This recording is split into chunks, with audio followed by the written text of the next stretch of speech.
زندگی همیشه در جریان است. گاهی از میان درب یک روز تازه عبور می کند و در صدای قدم‌ها، در انتظار و در گفتگوهایمان ادامه می یابد.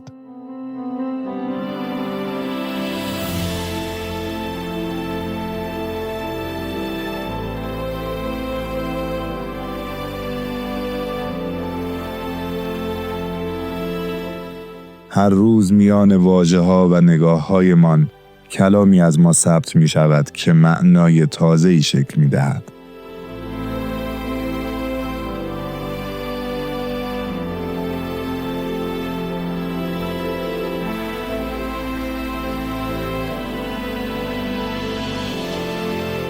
زندگی گاهی در عطر چای، در خوانش صفحه‌ای از یک کتاب یا در پیچیدن شاخه گلی خودش را نشان می دهد. در پادکست زندگی از همین لحظه ها می گوییم. از کار و تلاش، از تردید و انتخاب، از تجربه های سخت و تلخ و لحظه های شیرین و ساده که امروز ما را ساختند. اینجا مدیران آرمیتاژ از پشت میزها بیرون می آیند تا از معنا، رویا و از زندگی صحبت کنند. به این پادکست خوش آمدید.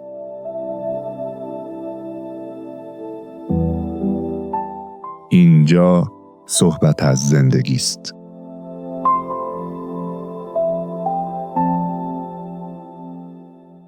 سلام، وقت بخیر. به این قسمت خیلی خوش اومدید و قسمت دیگری از پادکست زندگی، میهمان ارجمند دیگری.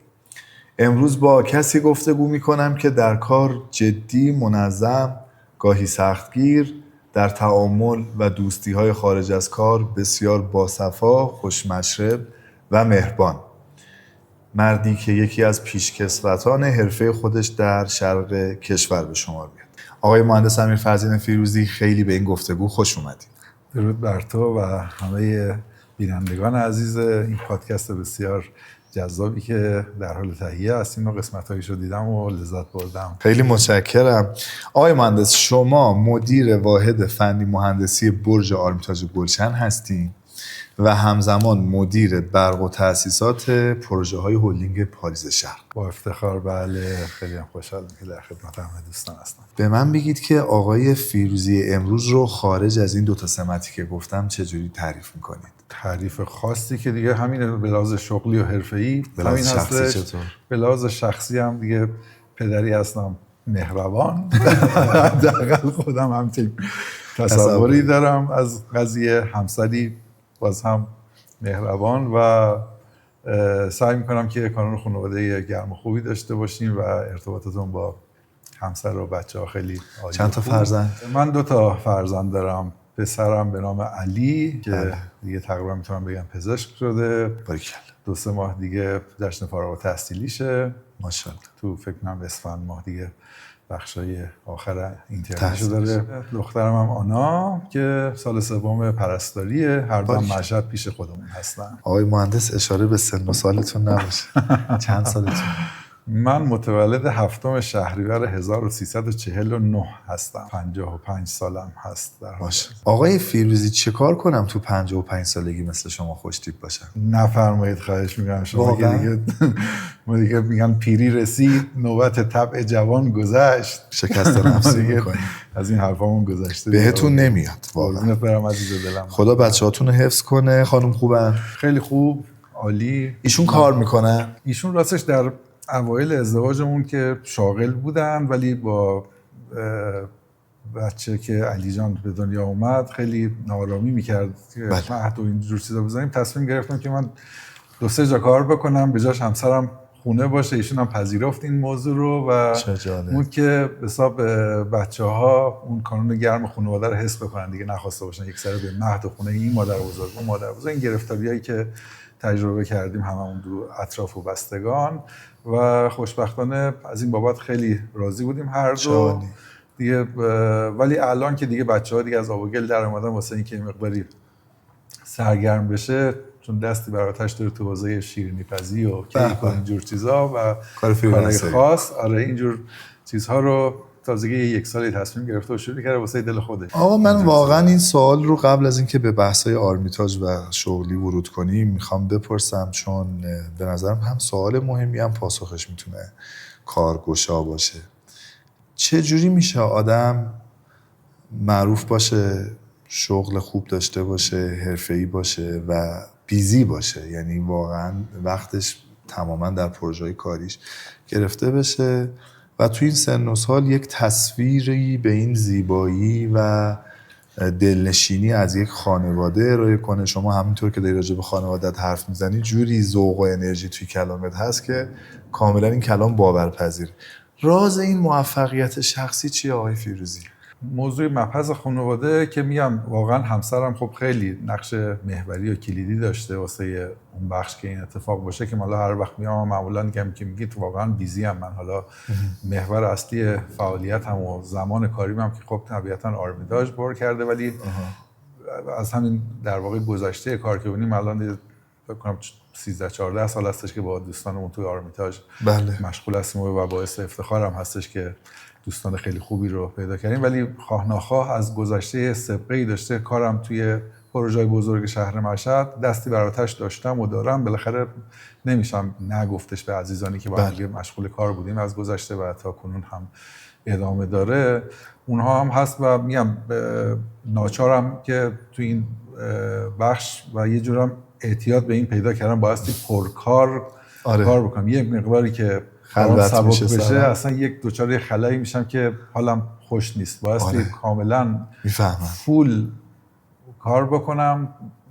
عادت کردم به این موضوع. پس چجوری تعادل آرامش خانواده رو که میگم این سپردی به مادر و بچه‌ها که ایشون مدیریت بکنه، همه چیز رو روال و اوکی خوب هستش که منم بیام دیگه ملحق بشم به تیم که بریم جلو. شما توی کار خیلی جدیین، توی خارج از کار خیلی دوست داشتنی و خوشمشرب.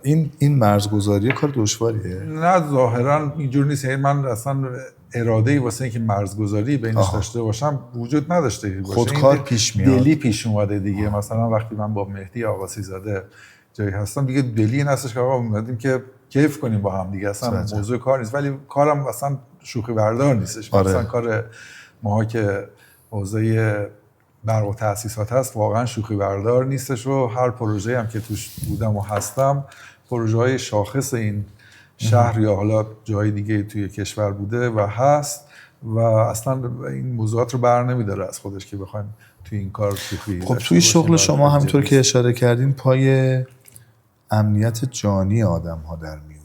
این فشار روانیه چجوری توی کیفیت کار مدیریت میشه؟ خب دیگه میگم تجربه است دیگه. واسه این به تجربه من در واقع اساتیدی داشتم که از اینا من کار رو یاد گرفتم. حالا دانشگاه موضوع خاص خودشه ولی کار کردن و استفاده از تکنیک هایی که آدم درست یاد گرفتن رو به نظر من دانشگاه به آدم یاد میده و درک درست از مفاهیم و اینا که در طی کار. حالا این شانس رو داشتم که از ابتدای فعالیت کاریم توی پروژه های بزرگ بودم که حالا اطراف همین حریم حرم و شرکت مثلا خانه سازی ایران که مشاور مادر پروژه های اطراف حرم بوده و بعد پروژه های بزرگ دیگه که مثل الماس شرق و اینا که در خدمت اساتید فن حالا تو حوزه های هم ساختمانی هم برق و تأسیسات بزرگان این شهر من شاگردی کردم در محضر این دوستانه که همیشه میگم که مثلا آقای مهندس مرتضایی که استاد من هستن از ایشون بسیار یاد گرفتم، چه به لحاظ تکنیکال چه به لحاظ اخلاق کاری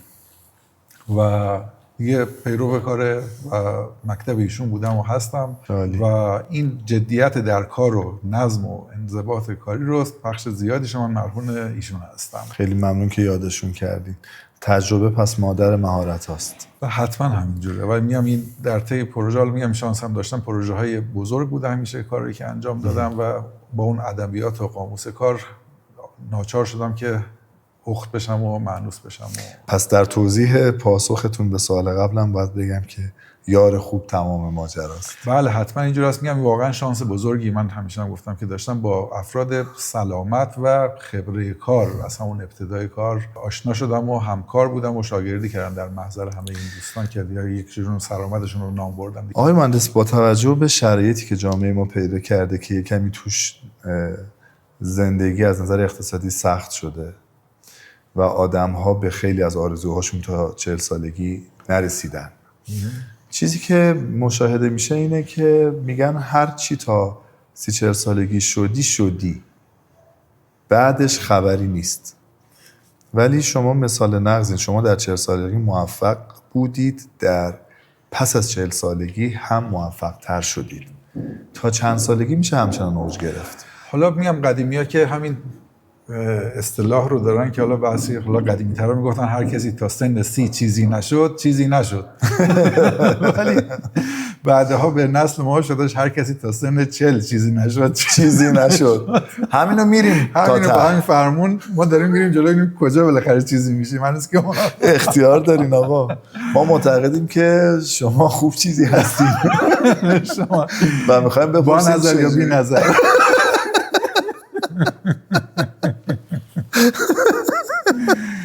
و میخوام بدونم که آدم چجوری میتونه انرژی و انگیزش رو حفظ کنه بعد از سن میان سالی، همچنان برای پروژه های بزرگ، موقعیت های بزرگ پیش رفت. آره واقعیت کار اینه که کار خیلی سخت شده، خصوصا برای نسل جوان. یعنی حقیقت مطلب اینه که اصلا درآمدها با هزینه‌ها هیچ تناسبی نداره. خصوصا حالا مثلا ماها میگم در سنینی که مثلا جوانی ما طی شده، مثلا من یادمه مثلا حرم که کار می‌کردیم اوایل ازدواج و حدود 150,000 تومان حقوق می‌گرفتم. البته از هم قطارهای خودم تقریبا 2 برابر اونا می‌گرفتم. مثلا اون وقتا من مثلا کم ویژه‌تر و چیزتر بود، ولی اونا مثلا 80 تومان 90 تومان حقوق می‌گرفتن، 80 تومان من 150 تومان. سکه هم وقتا ازدواج کرده دادم، سکه تمام 64,000 تومان. سکه‌مون رو فروختیم که بزنیم یه زخمی توی زندگی موقع همون اول ازدواج. یعنی تقریبا 2.5 سکه در ماه حقوق یک مهندس مثلا 29 ساله بود. سنم 29 سالم بود. 2.5 سکه در ماه. آره. یعنی به پول امروز حدود 250 مثلا تومان. 250 میلیون یا شاید کمی بیشترک به پول الان. خب الان حالا اون جوان که هیچی، کسی هم که به سن و سال ما هم رسیده به لحاظ حقوق دریافت حقوق اصلا همچین چیزایی جایی مثلا مرسوم و متعارف نیستش که این داستان باشه که بخواد تو این سیستم باشه. و اینه که یک جوان خب سرخورده میشه دیگه. اصلا میگه من تا کی چجوری بخوام کار بکنم که حتی یومیم رو نمیتونم بگذرونم.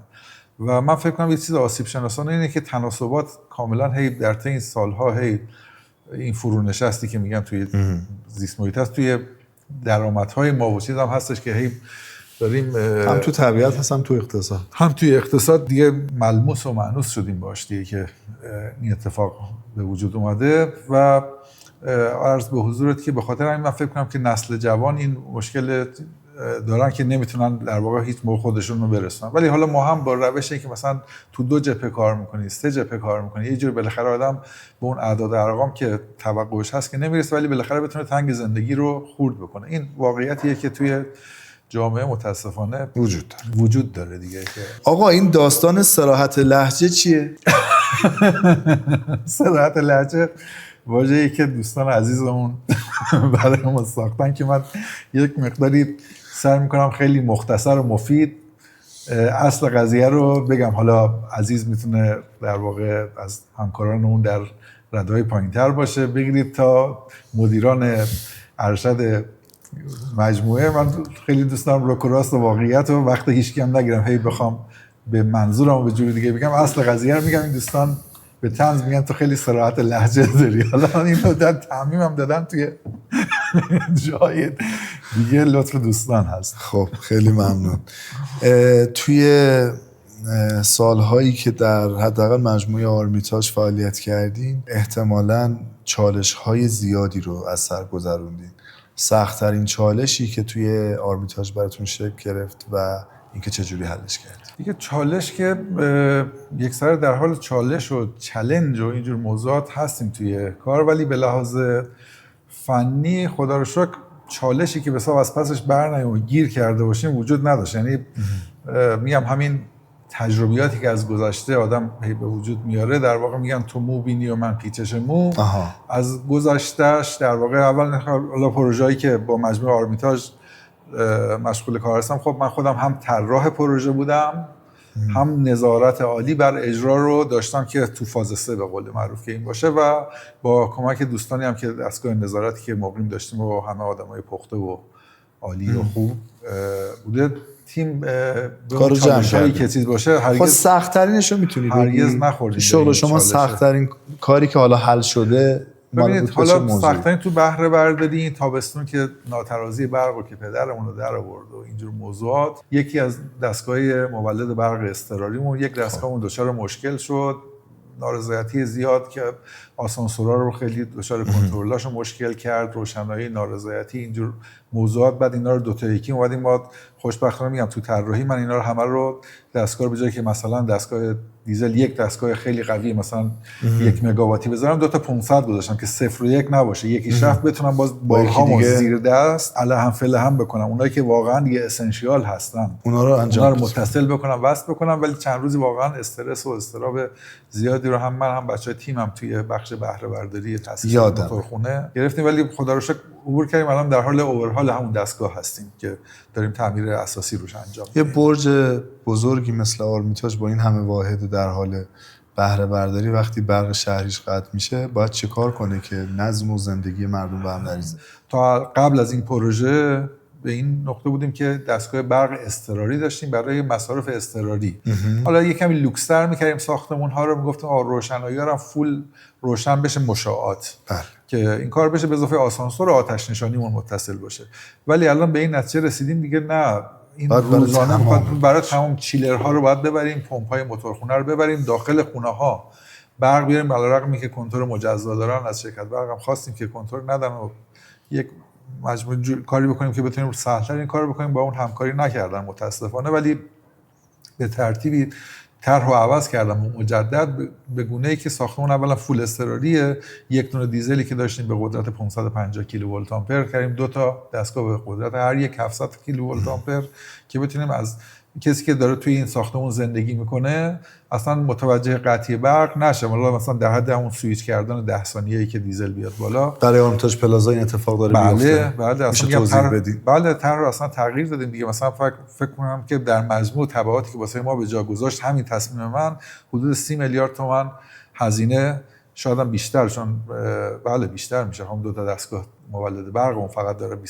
25-6 میلیارد تومان میشه، با بقیه‌اش مثلا حدود 40 میلیارد. ولی هیئت مدیره پذیرفتن این پیشنهادو که دادم، گفتن که آره واقعا نمیشه، ما هم داریم میخوایم همیشه پیشرو باشیم، یک گام جلوتر کار بکنیم. یعنی در برج‌های مسکونی آرمیتاژ پلازا سیستم برق اضطراری در صورت فول اضطراریه برای تمام بخش، تمامی از در میای تو دیگه همه چیز در زمان برق قطع شده. حتی تو آپارتمان‌ها که کنترل مستقل خودشونو دارن از شرکت توزیع برق قطع می‌شود، ما از مدار دومی بهشون برق میدیم به طور کامل. این خیلی مزیته. بله آخه ببینید یک روز موقعی مثلا برق خرابی تو شهر اتفاق میافتاد، یک روز 2 ساعت مثلا قطع میشد، میگم 2 ساعت میپذیرفت. ولی الان روزانه به طور روتین حداقل یک نوبت 2 ساعته و جایی مثل آرمیتاژ گلشن رو روتینمون کردن 1 تا 5 تجاری کلا قطع و نه علاوه بر اون 4 ساعت لابلایش هم وسط روز اینام یه ناخونکی می‌زدن برقمون رو قطع می‌کردن که دیگه اصلا فلج شدیم.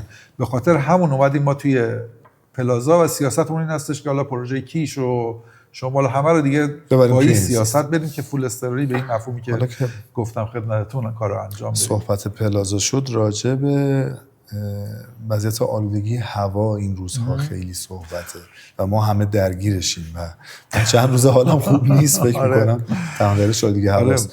چه تمهیدی توی پلازا دیده شده آقای مهندس؟ متاسفانه نمیدونم، اصلا روش‌های طراحی باید انگار که تغییر بکنه، مثل داستان این فول اضطراری و اینا که دارم میگم. مفهوم که میگم آلودگی هوا که هست، ما بابت دستگاه‌هایی که در واقع توی پروژه آستک هیت ریکاوری داریم مثلا نصب می‌کنیم که بتونیم در واقع هم سیو انرژی داشته باشیم، دمایی که از بیرون دریافت می‌کنیم، فیلترهای خودش رو که داره که هوایی که مکش می‌کنیم از بیرون دریافت می‌کنیم تصفیه شده باشه و انرژی رو از دست ندهیم از داخل ساختمون. حفظ نمی‌کنیم که بره حفظش می‌کنیم این انرژی رو و هوا رو هم تصفیه شده میاریم داخل ساختمون. هر کدوم از پروژه‌های آ1 و آ3مون 2 تا تکنیک متفاوت داره، ولی هر دوشون در همین حد بگم خدمتتون که هوای فیلتر شده رو داخل ساختمون هر آپارتمان به طور مجزا وارد. پروژه‌های مشهد این کارو میکنن؟ بله قاعدتاً باید این کارو بکنن. یعنی من اطلاع خیلی دقیقی ندارم، نمیدانم، اطلاعی ندارم ولی قاعدتا این کارو باید این کارو. بله مال ما توی آرمیتاژ گلشن هم این کارو میکنیم. اونجا هر طبقه برای خودشون هر هوارسان چیز داریم که هوای فلش رو از بیرون دریافت کنیم. اینجا مدل دیگری به طور اختصاصی هر آپارتمان به شکل دیگری با طرح دیگه قاعدتا باید این کارو بکنن. ضوابط داره این رو تو ساختمان‌های بلند مرتبه حداقل فکر می‌کنم تاکید میکنه. آره. 2 سوال دیگه دارم آقای مهندس. اگر در 55 سالگی با امیر فرزین فیروزی 30 ساله مواجه بشی و بتونی باهاش دیالوگ کنی، بهش چی میگی؟ من راضیم از گذشتم، یعنی که هرچی بوده زندگی کردم، حتی به غلط به قول این دوستمون خیلی راضی بودم و لذت بردم از اتفاقایی که برام افتاده در طی این سالیان. دوستان خوبی که پیدا کردم، چه در ژانر کارفرمای من بودن چه دوستان من بودن، خدا رو شکر همه چیز خیلی راضی کننده و خوب بوده. از همه‌شون راضی بودم. تنها موضوعی که بوده که در واقع وضعیت مملکت این بوده که حالا من خودم هیچ موقع آدم مهاجرت خوب نبودم واقعا، که گفتم همینجا وای میستیم و میسازیم و چیز میکنیم، ولی این بحث که اول کار داشتیم به لحاظ اقتصادی هی روز به روز آدم متوقع هستش که پله‌های ترقی رو طی بکنه. به لحاظ شغلی شاید این کارو میکنه ولی به لحاظ اقتصادی خیر معمولا اینجور نیست. نه برای من، برای قاطبه افراد جامعه این اتفاق هست. خب این مقدار آدم رو اذیت میکنه. از این بابت مثلا با خودم گفتم ای کاش از ابتدا من میرفتم توی کار بازرگانی، نه اصلا کار خدمات مهندسی تاش دیگه همینه. من پسرم رو ریاضیش خیلی خوب بود، مثلا فیزیکش رو 100 زد واسه چیز اینا اصلا، ولی گفتم آقا بخوای بری تو رشته مهندسی من نمیذارم، تاش میشی این خوب میشه که گفتم آخرش میشی من. برو رشته پزشکی یه تخصص تاپی هم بگیر، حالا خواستی خارج از کشور. یعنی اینجوری جواب سوال منو دادی، هیچ تغییر مهمی در تصمیم گیری های 25 ساله گذشته توصیه نمی‌کنم؟ خودم نه، راجع به خودم میگم راضی بودم از گذشته خودم تا الان. اگر پس مهندس تأسیسات نمی‌شدی بازرگان می‌شدی؟ احتمالاً اینجور بود، هرچند که میگم آخه یک زمانی می‌خواستیم این کارو بکنیم. یک دوست من یه توصیه‌ای کردش چون اخلاقیات منو میدونست و گفت مثلا جنس راحت میتونی بفروشی، بیای مثلا بهش چی کنی. وصول کردن این مطالبات یک روی زیادی میخواد، یک چیز میخواد که تو اون آدمش نیستی. همه رو میفروشی بعد پولاشو کی بگیر؟ پولاشو نمیتونی وصول کنی. و آخرین سوالم اینه که خب اسم برنامه ما پادکست زندگی، مهمترین درسی که از زندگی گرفتی امیرجان چی بوده؟ صداقت. یعنی من همیشه یکی از محورهای اصلی کارم این بوده که با صداقت کامل کار انجام بدم و حتما همینطوره. و پاشنه آشیل هم این هستش که کسی بخواد بهم با عدم صداقت بخواد چیز بکنه خیلی اذیت هم میکنه و نمیتونم اون صراحت لهجه‌ای که صحبتش کردی من حوصله چیزام ندارم همونجا به صورت لوری هستی. آره این مشکل من هست. حالا شاید مشکل نیست، نمیدونم. خیلی هم خوبه. سخن آخر با خودت. من آرزوی موفقیت میکنم برای تیم آرمیتاژ، برای شما که خیلی خوشفکر دارید کارهای نوعی رو میکنید و امیدوارم که مجموعه آرمیتاژ حالا داخل کشور که تو اقصا نقاط، حالا شمال، جنوب، مرکز، مشهد داره کار میکنیم و در خارج از کشورم که جدیداً فعالیت‌هایی رو قصد شروع دارن تا حدی هم رفتن جلو. امیدوارم که موفق باشند و تیم خوبی که در کنار هم هستیم بتونیم فعالیت‌ها رو به خوبی پیش ببریم و آبروی مجموعه حفظ بشه همونجوری که تا الان همینجور بوده و دیگه نگین درخشنده بوده در کشور. حتما همینطوره. خیلی متشکرم. ممنون که وقتتون رو به ما دادید. این قسمت از پادکست زندگی به پایان رسید. همچنان میتونید سوالاتتون رو از میهمانان برنامه برای ما کامنت کنید یا به پیوی بفرستید تا ما پاسخهای اونها رو برای شما بپرسیم و ارسال کنیم. مراقب خودتون باشید تا قسمت آینده. خدا نگهدار.